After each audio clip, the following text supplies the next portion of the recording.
My name is Mark Krikorian. I'm Executive Director of the Center for Immigration Studies, and we're hosting a discussion today about a new book we've published called Losing Control: How a Left-Right Coalition Blocked Immigration Reform and Provoked the Backlash That Elected Trump. The book is by CIS fellow and Pulitzer Prize winner Jerry Kammer, and to discuss the book with Jerry, we're pleased to have with us David Frum, who is a senior editor at The Atlantic, author of 10 books of his own, and has written a good deal about the immigration issue as well. And so I wanted to hand it over to you, David, to do your thing with Jerry, and then at the end of the show, I'll come back in. It's all yours, David. All right, Mark, thank you for your hospitality. Jerry, hello. I don't know how many people watching us today have had the chance to read your book, so we're going to give them a great tour of it. So it's a pleasure to talk to you. Pleasure to be with you, David. Thank you. Well, so let's start. Actually, one of the most interesting things for me in your book is the story of your own career that is included in it. No disrespect to think tanks. I spent a lot of my career in think tanks. You're working at a think tank now, but you're not fundamentally a think tank guy. No, I'm a reporter. I like to go out and get the story, meet the people. I like to do a lot of research. I've long liked to do historical and archival research, but really like to do a lot of street level reporting, and I tried to bring that into this book to make it more immediate, more engaging, and to put human faces on all sides of the debate into the story that I was telling. Well, you tell an interesting story about being in a place where there were a lot of immigrant workers, and you asked them where they're from, and it was a pretty small town, and that you startled them by telling them, I'll let you tell the punchline. Well, that was San Pedro Buena Vista in Chiapas, a place that I had visited on vacation. It was either 2003 or 2004. Got to know some people.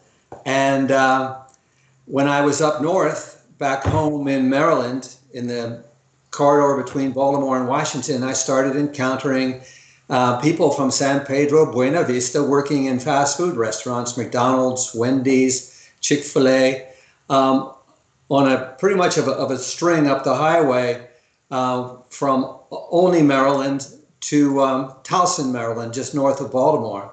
And they were all from, I would engage them in conversation in Spanish, and was really interested to find that they were all from San Pedro Buena Vista. And they had all come as part of a network that developed over years. That's the way immigration functions, through networks and through connections that last generations. And I've encountered similar, but not quite as extensive situations in other parts of the country. Your method, as I see it in the book, is you start from the individual and work up to general observations.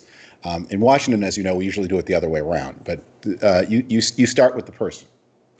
Well, yeah, that's a journalistic technique. You tell stories of individuals with the intent of showing that they are representative of larger situations and larger phenomena. And I think that if you select your stories fairly and wisely, that's a good technique for explaining the complexities of immigration. So how did you find yourself on the immigration beat? Well, I can give you the quick version. David, I see movement with you, and I'm frozen. Oh, okay. I can see you. Everything's fine. Okay. Are we ready to proceed? We had a little bump there. These kinds of discussions, when we were able to have them in the pre-COVID days, they were hostage to parking. Today, I'm afraid they're a little bit hostage to bandwidth. So thank everyone for their indulgence. Jerry, sorry for the interruption. Let's just continue. So you're telling the story of your career. I think you got yourself up to the year 2000. Yeah, in 2000, I went to Washington for the Arizona Republic and in the Washington Bureau, covering all sorts of different stories at various agencies of the government and on the Hill having to do with Arizona. But I was most interested in immigration. I was just fascinated by it and wanted to write about it intensively. This was about the time that President Bush was beginning to advocate for a comprehensive reform under the banner of compassionate conservatism. And I wanted to pursue it in depth. And so when I got the opportunity to be the national immigration correspondent for the San Diego Union Tribune and their Copley News Service in 2002, I jumped at the opportunity. And I was there until 2008, when the implosion of the newspaper business model made it impossible for Copley and the Union Tribune to provide me the budget that they had provided me that allowed me to travel extensively on both sides of the border to cover the story. And most people who, many of the people who get involved in the immigration debate one way or the other are people who start with a strong ideological system of the left, of the right, and that immigration is sort of a subset. It's a piece within a bigger assembly of beliefs. And my impression of you is that that wasn't your experience at all, that you don't seem to be a highly ideological person, and for you the immigration story is kind of an end in itself rather than a part of something, some other bigger world system. Yeah, I think that's fair. I think that an issue with immigration reporting is that today reporters tend to come from the ethnic relations or race relations larger beat. They tend to be interested in those issues. They have an approach that is very compassionate and very concerned about matters of identity and human rights, all admirable concerns, of course, but I think there also should be the old focus of a wonderful immigration reporter in the 80s and 90s for the LA Times named Harry Bernstein, who came at immigration from the labor beat. He was concerned particularly about how immigration affected the job prospects and well-being of American workers. Well, this is where we have to introduce an alien concept to some of our younger viewers, that in America there used to be these things called labor unions, and they are very powerful institutions. And a metropolitan newspaper would typically have somebody whose job was to cover the unions. There was a labor beat, and that gradually vanished. I think the New York Times is maybe the last newspaper in America still to have one. I don't believe they have one now. But where your job was to know the union leadership, to know their concerns, not necessarily to be a spokesman or spokesperson for them, but to see the world, to see the complex of issues that they struggled with, which were issues of pay and working conditions and benefits. And not only that, David, I think until around the 1980s, journalism, reporters were frequently guys with blue-collar backgrounds and not more than a high school education. So they identified with people in the working class. And, you know, now immigration reporters, especially for the national media, tend to come, many of them come from Ivy League backgrounds. And it seems to me just about all of them come from a background of the same sensibility of concern about immigration rights, human rights, and the plight of those who are here, who are immigrants, especially those who are here in illegal status. Well, let me throw an even more sort of startling, trip down memory lane. My wife's family is a newspapering family. Her father founded the last profitable daily newspaper to be founded in North America, the Toronto Sun, and he ran it for many years. And in the 1970s, and you'll remember this, a newspaper building, the vast majority of the people who came to work inside a newspaper building every day had working class jobs because the newspaper produced a physical object, a newspaper, a thing. It had to be, paper had to be brought, ink had to be put on it, the pages to be sliced, put in trucks, driven around town. And so most of the people that you had contact with, if you worked in a newspaper, were people who had those pay, benefits, working conditions concerns that today, are even at those entities that still produce a physical edition. The physical edition is usually produced many, many miles away from where the content is produced. Yeah, and one more thing, if I could add it. A lot of young people today, especially from elite universities, come from wealthy backgrounds where they have never had a minimum wage job. Now, back in the Stone Age, when I was coming up, it was commonplace for middle-class families. My father was a doctor, my mom a nurse, but we all had to have summer jobs, and all of our friends, even though we went to private Catholic high school and private Catholic university, we were all expected to work. And therefore, we came into contact. I had jobs, summer jobs in construction, as a janitor, driving a truck, washing trucks, all sorts of jobs, working in a warehouse, all sorts of jobs that put me in daily contact with working class people who are trying to get by. And I really began to see the world through their eyes. And that certainly influenced the work I've done since then. Well, now let me pull you back to 1986, and I want you to take us into the mental atmosphere. You were there, you were covering it. What was the problem to which the 1986 amnesty, Simpson-Mazzoli, as it sometimes is called, IRCA as you call it, what was the problem to which it was offered as the answer? Well, two problems. The human problem of people, unauthorized immigrants, living throughout the country in growing numbers, and then the related problem, sort of at the other end of the issue, was the problem of scofflaw employers whose insatiable appetite for people who were willing to work for less and afraid to complain because they feared being deported if they did complain.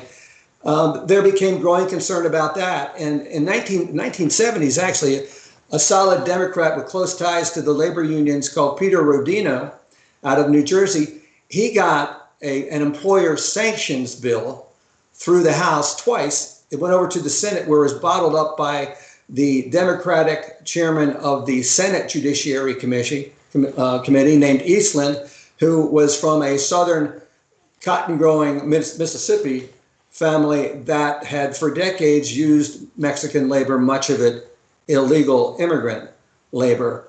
And so things were stuck, and the momentum built up at the end of the Carter and beginning of the Reagan administration with the report of a select commission on immigration and refugee policy directed by Father Theodore Hesburgh, president of Notre Dame, my alma mater. I got to know Father Hesburgh. We talked about these issues. He believed very much in combining the compassion of a one-time only amnesty with an employer sanctions program that would, for the first time, make it illegal knowingly to hire someone who was living without authorization in the United States. Until that time, it had been illegal to come here without authorization and to work here without authorization, but it had not been illegal to hire such a person. That so-called Texas proviso, which explicitly exempted employers, was a reflection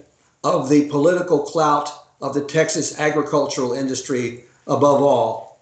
And then over the years, of course, as immigration and illegal immigration expanded, all other sectors, many other sectors of the economy experienced the same fascination for illegal immigration. So Simpson-Mazzoli, which I still am going to call it, I know that's inexactly the 86 bill. It sounds like the very epitome of the everybody gives, everybody gets, bipartisan process that is supposed to be Washington at its best. That's the same year as the big tax reform of the Reagan years, which is often regarded as a great success of this kind of way of doing business. Everybody gives, everybody gets, work on both sides of the aisle. What went wrong with the 86 bill? Why? I mean, I don't think anybody's happy with the outcome. What went wrong with it? Well, it went wrong from the beginning. Even before it was passed, the left-right coalition, and I should define that extended from the civil liberties groups of the left and the ethnic advocacy groups and immigration activist groups across the spectrum to the business groups and the libertarian groups, civil libertarians on the right, who, for various reasons, either economic, political, or ideological, did not believe in regulating immigration. And it also included some Republican interests who pressured their representatives to basically leave the border open to the people they wanted to hire. But it was a hard-fought compromise. The Reagan administration supported it, at least officially, and President Reagan, when he signed it in a special signing ceremony at the White House in 1986, he said future generations of Americans will be grateful for our effort humanely to control immigration. Well, okay, President Reagan, you went there as we all know, was anti-regulation, a small government guy. He never got behind with budgetary authorities or budgetary help and with the administration of the executive branch to have that law enforced. And he was the first in a succession of presidents who, for various reasons, never fully committed to employer sanctions and worksite enforcement. Bill Clinton came close when he ran became president in 1992, or was elected in 1992. And, he talked about feeling the pain of the American people and was very strongly committed to stopping illegal immigration. And he promised a seamless web of enforcement from the border to the worksite. And he did some serious things for a while. But after he was reelected in 1996, he backed off under the influence of the immigration lobby. Okay, I want to pull you back here. You're going a little too. I'm going to just keep dragging you back to go a little slower, because for those who don't know the story, there are a lot of details here that it's easy for, you who are so profoundly into it to say things with understanding that can lose us. When you talk about how this thing was enforced, did the bill go wrong because of the way the bill was written, or what did the bill have potential to work, and was it an administrative rather than a legislative problem? That's a key question. Thank you. The bill broke down over the issue of worker identification and establishing a secure identifying document or process by which employers could establish whether their workers were authorized. And Father Hesburgh wanted to have a computer-based system using the Social Security number that employers could call into to determine whether people that they were hiring could continue in their employ. The left-right coalition fought tooth and nail. Leading that coalition in the House was Congressman Ed Roybal of Los Angeles, very committed and very determined to stop what he thought would be an inherently discriminatory process by which employers would be afraid to hire anyone who, quote, looked, unquote, foreign. And, there was certainly reason to have that concern. Father Hesburgh and others said we can address that. We can have fail-safe measures to protect those who are immigrants but authorized. But their principal thrust was, of course, to protect the larger American workforce, whether of native-born Americans or authorized immigrants. And that effort failed because the coalition prevented Father Hesburgh's proposal from being included in the bill as passed. And there have been occasional efforts ever since to repair the bill, but none of them has succeeded. So there was a design flaw in it from the start. Yes. It failed because it wasn't allowed to succeed. You could say it was made to fail as passed by Congress. So engineered to fail. So it's not just an administrative problem. It's not just that there weren't enough resources. It was that there was a piece of machinery necessary to make this new assembly work, and that machinery was not delivered and integrated into the rest. And that was the data. Some way for employers, if you're going to impose a duty on employers to check, you have to give them some opportunity to check. That is correct. And Congress, when there were, demonstrations of public concern and anger, especially on behalf of American workers, was more than happy to throw billions of dollars at the border, whether by building up the border patrol, or other security methods. But it could not come to agreement on something that we call mandatory e-verify, which is the electronic-based system, more sophisticated than Father Hesburgh proposed. And President Trump is also much more interested in building the border wall than he is on enforcing against people in the employer class. So let's now talk about how this thing begins to go wrong. So we have soon after the bill is signed, we have a bout of economic turbulence. The Iraq invades Kuwait, the price of oil spikes, you have the savings and loan crisis, which you reported on. That's an example. Savings and loan is an example of how when something is handled reasonably competently, people forget what a big deal it was.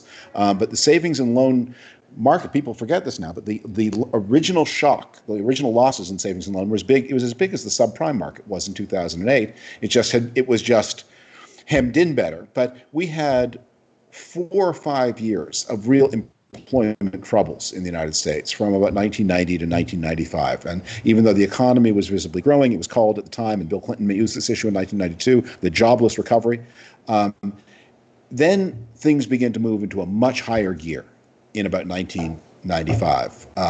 The World Wide Web begins to knit itself together in 1996. We have a tremendous housing boom. The baby boomers come into their peak earning years. And the economy takes off and illegal immigration with it. And at that point, the economy begins attracting labor from all over the world, but especially from Mexico and now Central America. And you've got this duty on the employers that was put there in 1986. And we have not, as you say, created the means for employers to fulfill their obligations. That's right. And about 3 million people received the amnesty as a result of the 86 legislation. But because of that fatal flaw, that design flaw, as you put it, the illegal immigration not only didn't stop, it accelerated, because those who got newly legal status, who got the amnesty, were able to move around the country. And many of them were good workers. And their bosses say, hey, boy, you know any others like you who would like to come work with you? I'd like to hire them. And word would go down with improved communications and eventually the internet to villages and networks across Latin America in particular, but not exclusively. And illegal immigration, according to Pew, grew in the aftermath of IRCA at a rate during the 1990s, an annual rate for a decade of 500,000. So there were 5 million more people, unauthorized immigrants in the country at the end of the decade than there had been at the beginning of the decade, 4 years after IRCA was supposed to cut off the flow. Now, you mentioned the figure of 3 million as the number who got amnesty, but as you point out, that figure came as a surprise to the authors of the law. They did not think the number would be that big. That's right. How were they caught by surprise? Well, there you get to the question of the numbers being inflated by what even the New York Times called one of the largest frauds ever perpetrated on the federal government. The amnesty legislation had a special provision designed to placate the implacable agricultural industry, whereby anybody who was able to establish that he or she had worked for agriculture leading up to the passage of the bill for at least 90 days in a particular year could get a path to legalization. That created a tremendous incentive for people to have documents that said, yes, this person meets that requirement, and upsprung an industry whereby some farmers were selling letters for $1,000 saying, yes, this person worked for me for 110 days during the strawberry picking season of X year. And this was just act one of a massive document fraud industry that sprang up in the absence of a secure identifier for employer sanctions and worksite enforcement. And if we'd had that database, if we'd had that means of identification, this could have been invented. So the design flaw also enabled not just ongoing mistake, but it allowed for this, as you said, this fraud. Let me jump forward now to about the year about a decade, to the middle 2000s. So the economy booms through the 1990s, pulls in labor, and the United States is becoming a more globalized economy. We have another economic bump in 2000, 2001 from the dot-com bust and the 9/11 attacks, and then we have this gigantic housing bubble and construction boom, which changes the jobs that illegal laborers tended to do.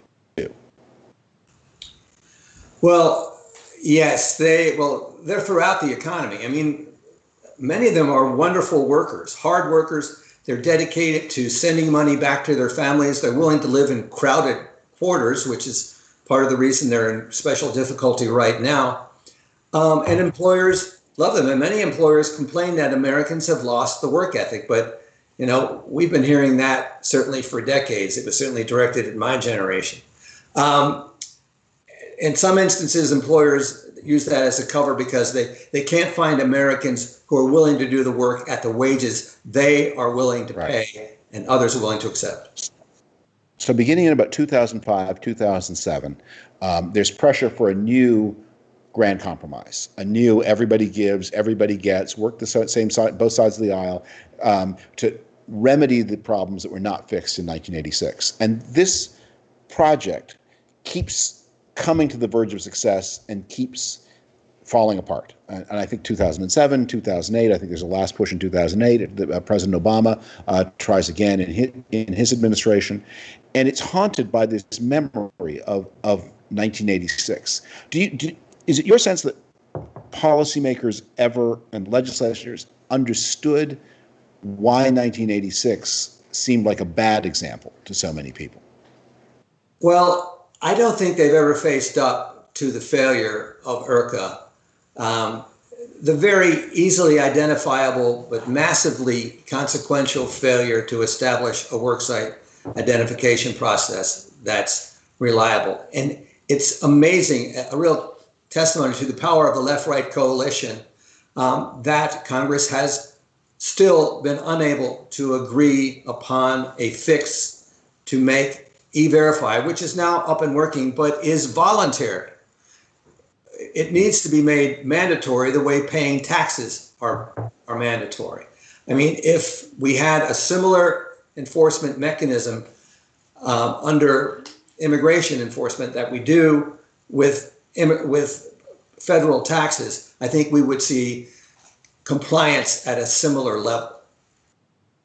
Now, you make the point in the book that one reason that these things don't happen is because there's no lobby for it. That the harms done by illegality are very diffuse, and many of them spread beyond immigration. Exactly. I mean, that it's just a dangerous thing for a modern bureaucratic state to have within its borders people it doesn't know about, and not dangerous just from the spectacular security point of view, but we're seeing this right now. People, when you have a pandemic and you need to trace people to find out where they are so they don't make others sick, you need to know who's there. And if you don't know who's living inside your country, I don't know how you run a contact tracing system. So the illegality itself becomes a giant problem.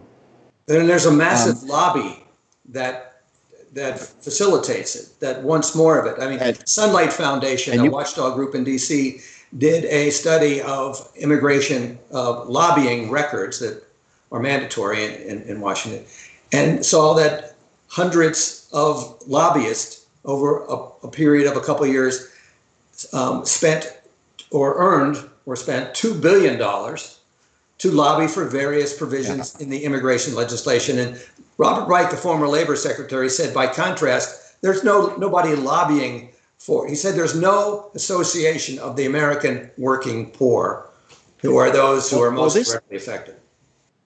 Well, that quote in your book raises a question that's outside the borders of your book, but that I think will be a challenging one, and probably a challenging one for many of us who are watching this broadcasts who probably do come from the more right of center. We did used to have a lobbying group for the working poor in the United States, and that it was a very powerful lobby in the period from 1917 to 1973, when inequality in the country lowered and the middle class rose. That lobby group was called Labor, and maybe one of the things that you are telling is the obverse side, the opposite side of the story of the decline of organized labor. Well, organized labor was one of the most active lobbying powers in favor of the Immigration Act of '86, wanting the employer sanctions and the worksite enforcement that were promised but never delivered. And they kept up demanding enforcement until gradually they saw that many of the people, that so many people had come in unauthorized status and gotten employed because they gamed the system, which was easy to be gamed by design, that labor began to see these folks as potential members. And so in 2000, and I have a whole chapter that tells this story, there was a major turnaround where the AFL-CIO, long time demanding congressional action to enforce, suddenly came out in favor of another massive, almost universal amnesty. Right. So So that's where we were in 2005, 2007, and the people who were negotiating could never understand why, when they said, let's do 1986 again, only this time we do it right, that didn't gain a lot of credit with many voters, because they remembered that promises had been broken before.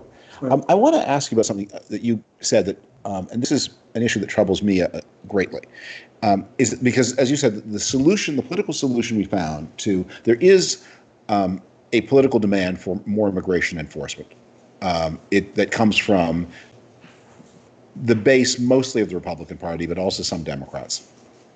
And then there's this targeted opposition to the things necessary to make enforcement a success that comes from the left-right coalition you describe, employers and activists. And the way American society has found to solve this problem is by, as you said just now, hardening the border, militarizing the border, drones and airplanes, and now a wall. And that also encourages Americans to blame Mexico for the immigration problem, and to think of Mexico not as a neighbor and friend and partner, but as an enemy, that they are the country that is sending these people to you, rather than a country that suffers also from illegality, because illegality from Mexico means not only the loss of people to the United States, but it means the flow of illegal funds into Mexico that may not be, that come in ways that are hard to tax, hard to count, and that Mexico gets this external dark money economy that attacks its state capacity and its ability to tax to pay for the services Mexico needs. Yeah, I mean, our Congress basically has been so hypocritical about this with the support of various presidential administrations. They have structured a system that basically says, don't come without authorization.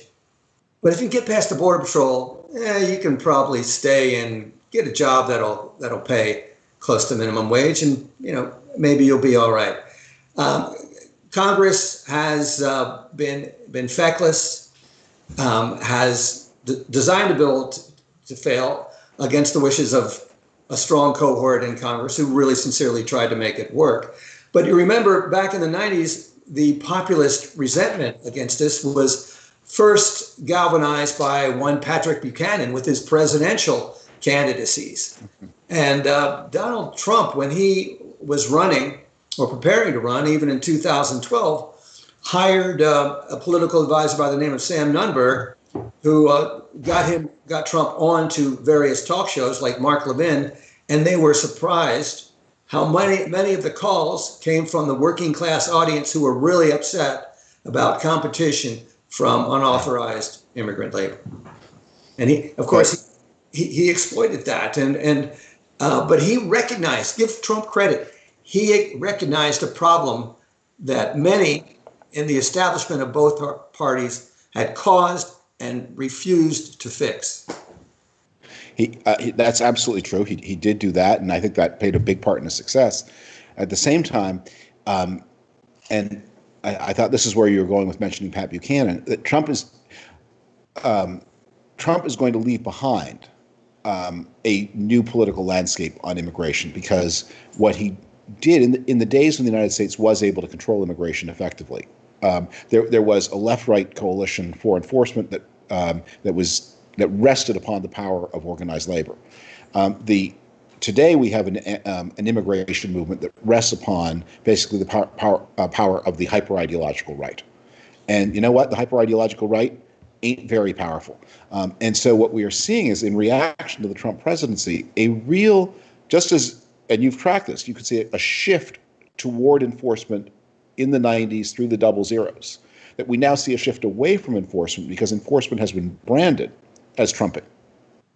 Exactly. I mean, the reaction to Trump's coarseness and cruelty and his clear xenophobic allergy to immigrants, especially from Latin America, that has caused a lot of revulsion among Americans, even as many others are saying, look, he may be harsh, he may say things in ways I don't approve of, but good Lord, he is pointing to problems and trying to solve problems that the others not only allowed to go unsolved, but aggravated with their fecklessness. And, Trump was going to make that a keynote of his campaign again this year. It may reappear, but now he has found other fields to plow with his, very dark and divisive rhetoric. We saw dark and divisive rhetoric with immigration. Now we're seeing in other aspects of our cultural battles. Well, let me ask you if we can learn something positive from the 1986 experience. So you described a bill that was designed to fail. And you've sat, and I'm sure you've sat, their think tanks are all the time convening groups where they try to recreate the everybody gives, everybody gets, work across the aisle spirit that is supposedly Washington at its best. And I've been through 3 or 4 of these sessions, and they're always very interesting, and you meet really smart people. But what they end up redesigning.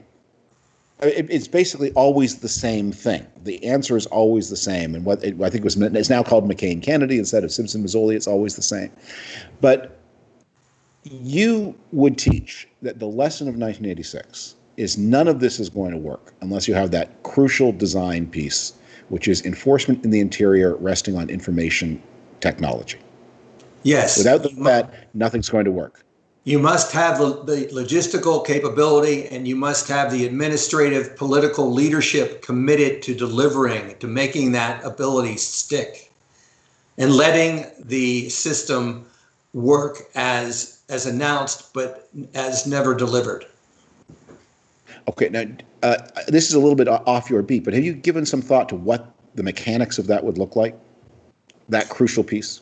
Well, Mark Krikorian at Center for Immigration Studies is an expert in that, and E-Verify, the computer-based electronic verification system. And the technology is available. It's there. But now it's, as I said before, it's voluntary. And as long as it's voluntary, a lot of employers are going to say, hey, I'm not going to voluntarily give up my access to an unauthorized workforce that can't take enough hard work and willing to accept very low wages. So Congress doesn't E-Verify rest upon an architecture of the Social Security system? Yes. And is that going to be stable to build your authentication system upon the foundation of Social Security? Well, that is a good question. I think so, but I have not gotten deep into the technological weeds on that one. But various systems have been proposed, and they have all been thwarted on the Hill by the immigration lobby and the left-right coalition. So there's no question we can do it. We got to have the will to do it, the leadership to do it, and we need a president who says, I think we need to combine another amnesty. We need to do what the 86 Act Senate was doing but failed to do. Provide amnesty, a generous amnesty, but this time provide the other half of the deal by making it darn near impossible to hire people knowing or in a status where you should know that they are not authorized to work because they cannot present legitimate documents. Now, since '86, the immigration story has been punctuated by these pauses driven by other events. So we have a pause between '89, '92, driven by the savings and loan crisis and the recession, the jobless recovery. We have another pause at the end of the '90s, driven by the dot-com bust and 9/11 and tighter security measures. We've got a pause in 2008, 2009, driven by the global financial crisis. We had a pause or a slowdown in 2017, driven by immigrants or potential immigrants all over the world wondering if Donald Trump was going to act on his words. He didn't.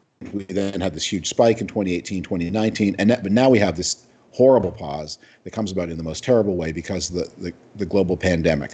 But we do see this slowdown of global movement, and there's kind of an opportunity here. And if there's a new president in 2021, there's going to be a call for action. Post-Trump, I mean, the Democratic Party has moved on immigration in ways where it doesn't have, it's all sail and no anchor. It doesn't have any brakes.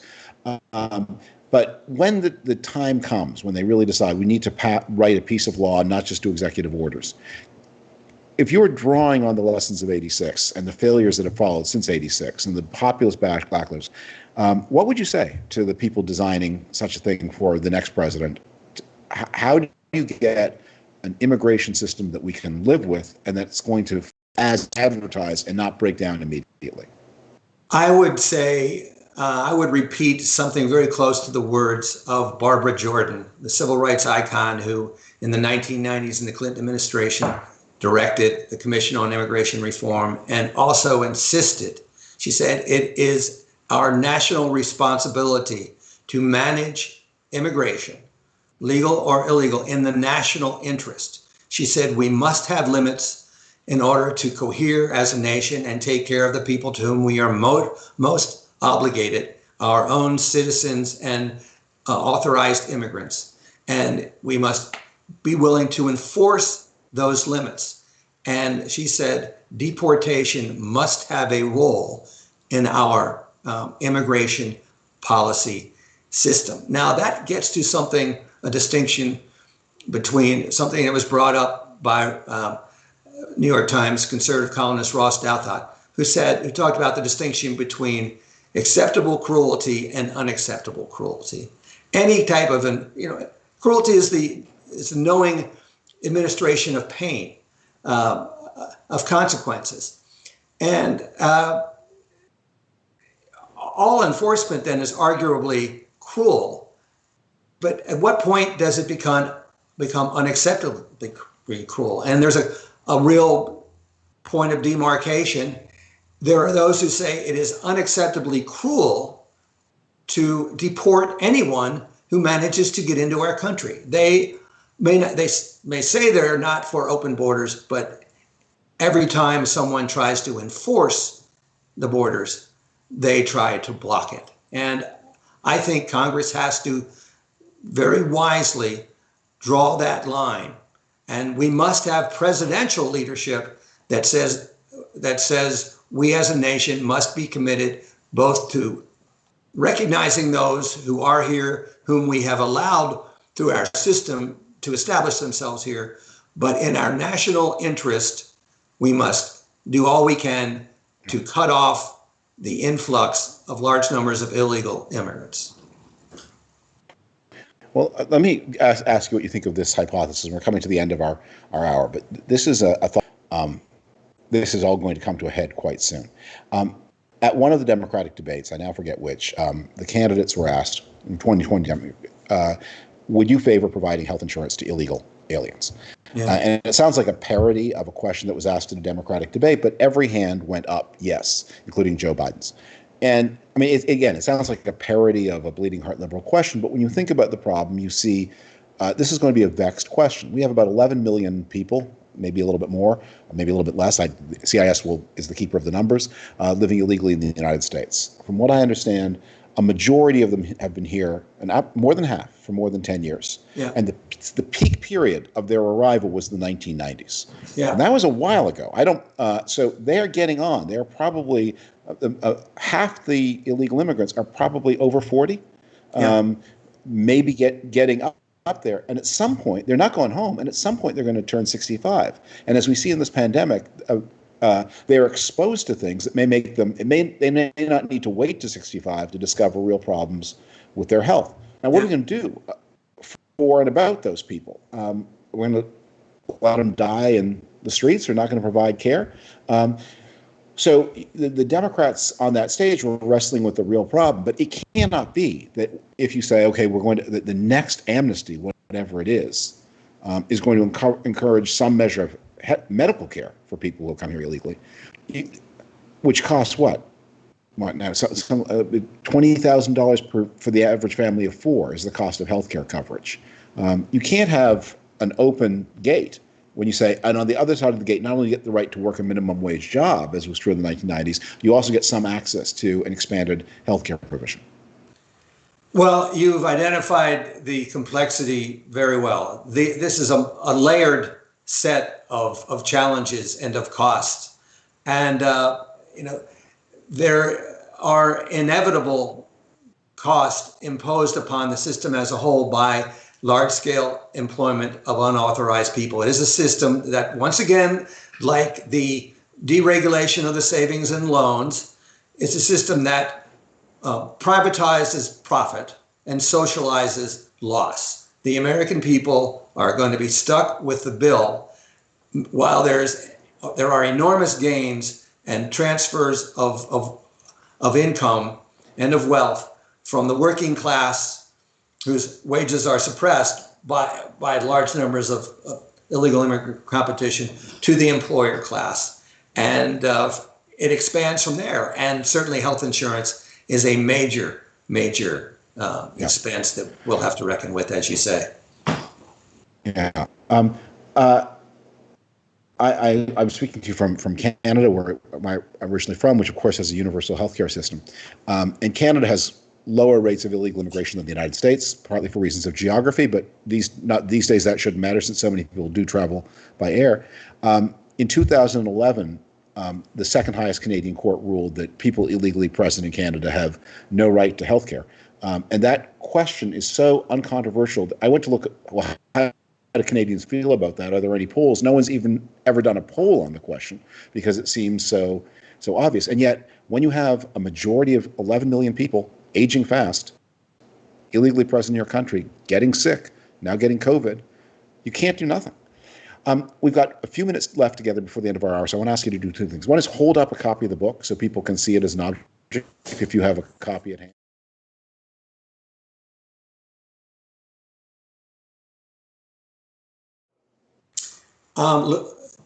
Losing Control, How a Left-Right Coalition Blocked Immigration Reform and Provoked the Backlash That Elected Trump. With great art by the amazing Michael Ramirez, an editorial cartoonist who has won 2 Pulitzers, and his cover is, I think, just really magnificent. And not to put you on the spot, and if your mind is not organized this way, don't answer. But is there, as we close our time, is there a single takeaway that you would like people to take from this conversation, to have in mind when they begin your book? What is, if you could give them one piece of guidance as to how to understand your work, what would it be? Don't be fooled by those who brag about all the money they're throwing at the border unless they're also willing to take a stand at the worksite. Unless we are committed to that, we will not be able to manage this problem. And it will be another victory of those who don't want regulation at enormous cost to our country, just as the savings and loan disaster and just like the Wall Street disaster of 2008 were disasters inflicted upon us by the corporate class and the donor class who managed to rig the system so that it enriches them and at enormous cost to our fiscal well-being and our coherence as a society, our ability to cohere and come together. Let me push you a little to be a little more precise on that point. Maybe put it this way. So if you're a citizen, a voter, and you're concerned about this issue, and you want to know who's for real, who's not for real, what's the question they should ask a person who seeks their vote? Do you believe E-Verify should be mandatory? And would you accept that as a precondition for another amnesty? So the test is the verification system at the workplace, and once we get that, then you can control the labor market of the United States. You can control illegality, and then you have the piece that was missing in 1986 that is going to make the classic Washington deal actually work and not fail from the beginning. Right. Comprehensive immigration reform, as proposed, basically is a dressed-up version of the '86 legislation. Well, if you're going to pass basically the same bill, just be damn sure you don't make sure that it's going to fail in the same way for the same reasons that you allowed it to fail after the '86 legislation. Don't fool us twice. The American people have had enough of these promises and the failure of a policy that I think is one of the most consequential failures in the history of American governance, certainly in the modern history of American governance. It gave us an enormous issue of illegal immigration, and it provoked the backlash that elected Donald Trump.